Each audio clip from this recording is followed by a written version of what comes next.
Yesterday's podcast, I talked about the three things I was tracking in Thursday Night Football, three areas that would very likely impact fantasy values going forward. I'm going to do the same thing for tonight's game between the Chargers and Chiefs.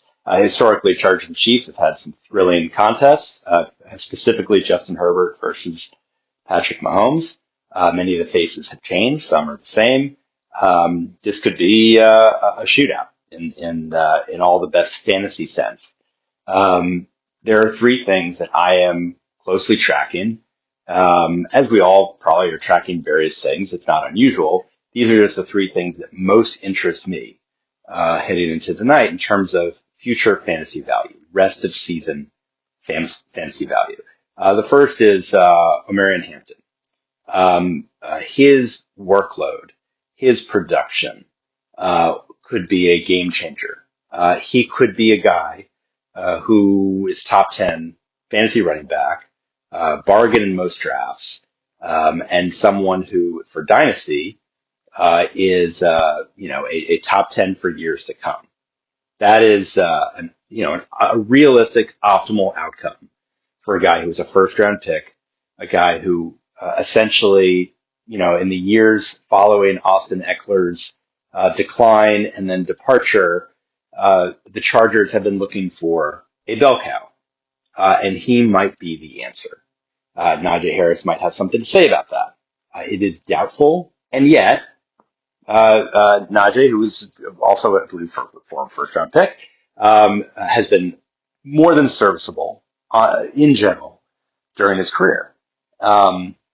Chargers didn't draft him as a reclamation project. They drafted him as a conceivably in his prime cast off from a team that really, utilized him mostly fully. Najee Harris didn't really earn a full bell cow kind of abilities on that team because of Jaylen Warren and because Harris had shown certain limitations as a running back. He was not the dynamic running back that the Steelers had hoped for.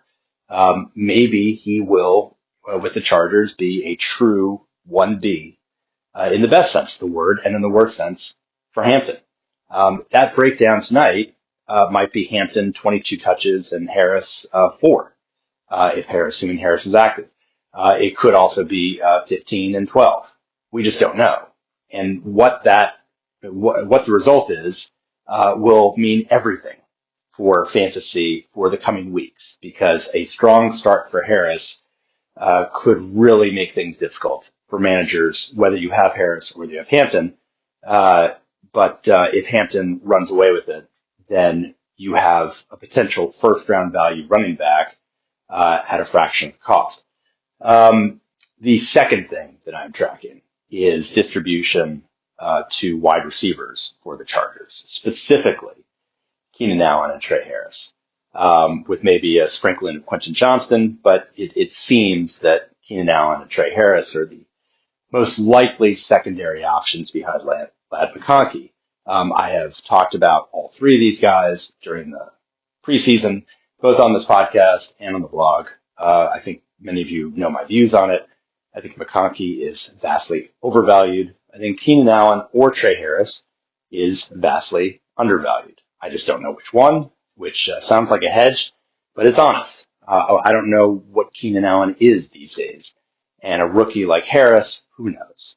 So the distribution of looks tonight will tell us a great deal, I think, about the rest of September at the minimum, of where Herbert is looking, where Herbert's trust is. Is he reconnecting with Keenan Allen like in the old days, or is Allen really on the steep decline of his career?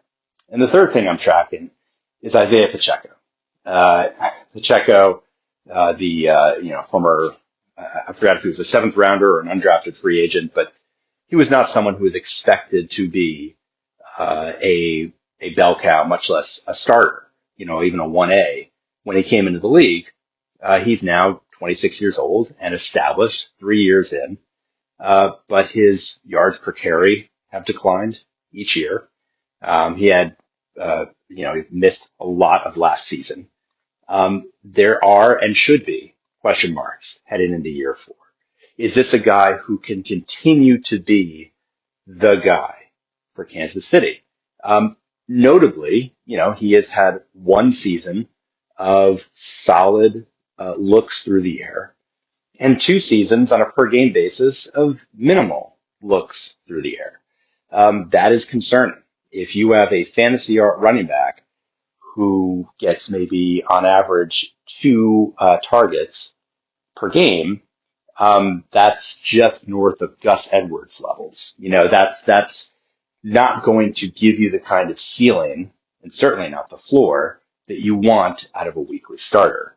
At that point, you become really touchdown dependent. On a team like the Chiefs, that might be okay. But I have serious concerns, as most people know from especially subscribers of my rankings, about Pacheco and his status as the clear-cut lead back in this backfield. He may prove me completely wrong tonight, but his usage and his production have a dramatic impact, I think, on not just his fantasy value going forward, but also those behind him. And that's going to create either a lot of frustration with managers who drafted Pacheco, or it could be that they can turn to me, you all can turn to me and say, you were completely wrong about him. He is back to his old ways. But I'm watching that closely tonight. Those are the three things that I care most about. There's going to be a dozen things or more that matter. Those are the things that I think are going to have the biggest dramatic fantasy impact on the way we look at these players. Good luck tonight. And I'm BJ Riddell, Fantasy Football for Winners. Follow me on the blog. Email anytime. See you tomorrow.